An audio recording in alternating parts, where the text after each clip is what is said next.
Chapter 4. The Scarecrow Joins the Journey. Dorothy stared up at the Scarecrow, still perched on his tall wooden pole. His smile was friendly enough, but seeing a painted face speak so naturally was startling.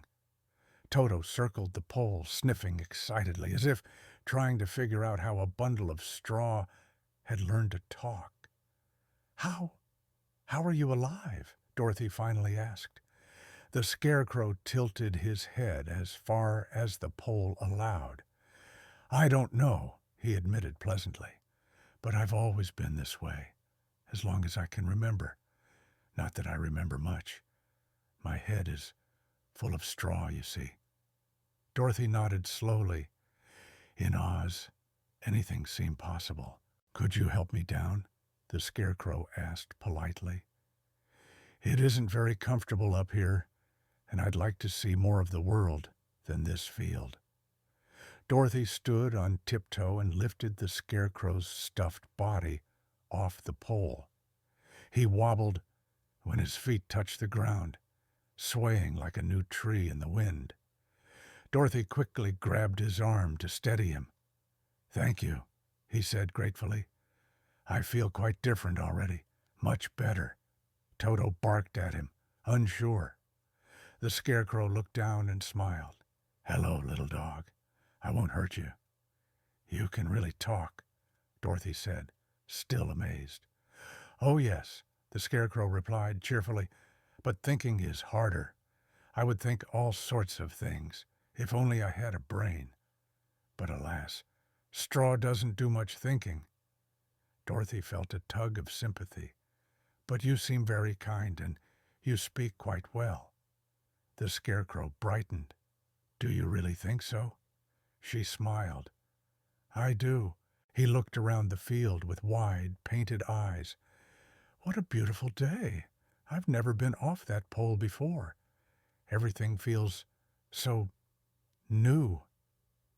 He touched the grain lightly, watching it sway between his fingers. "What are you doing out here?" he asked at last. "I'm going to the Emerald City," Dorothy said. "I'm hoping the Wizard of Oz can help me get home.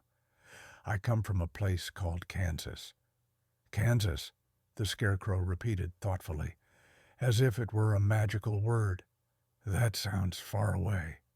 "It is," Dorothy said softly. "Very far."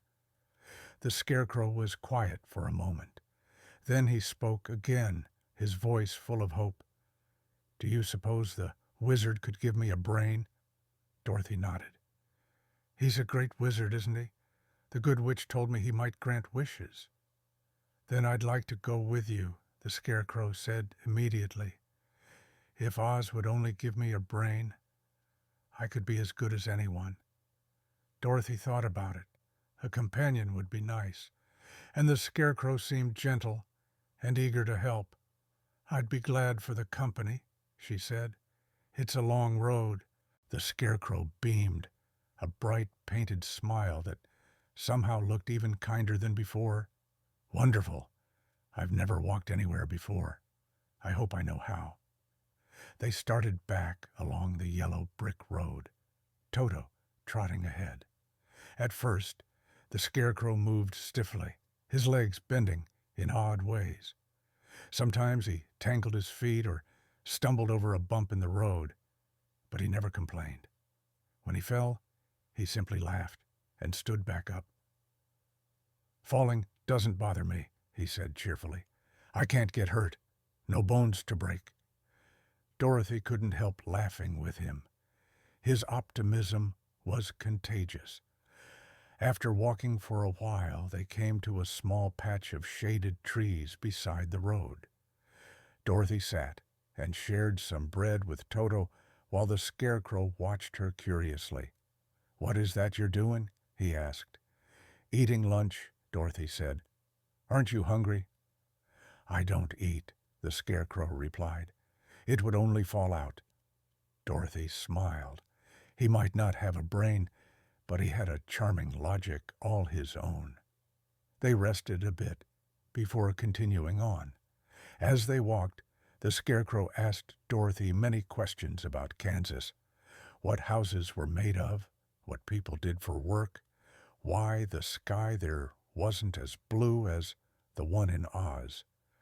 Dorothy answered as best she could, though sometimes the Scarecrow's questions were so unusual she didn't know what to say. The afternoon sun glowed warmly as the road led them deeper into the countryside. Birds fluttered overhead, and the trees whispered in the breeze. Dorothy felt comforted by her new companion. With Toto and the Scarecrow beside her, the journey no longer felt quite so lonely. Soon the road curved around a thick grove of trees. The branches were so dense they created deep patches of shadow. Dorothy hesitated, stepping closer to the Scarecrow. "It's darker here," she whispered. "Yes," he agreed, "but we must follow the road, wherever it leads." And so they did, stepping slowly beneath the heavy canopy of branches. Neither of them knew that this forest would bring them face to face with their next great danger and their next great friend.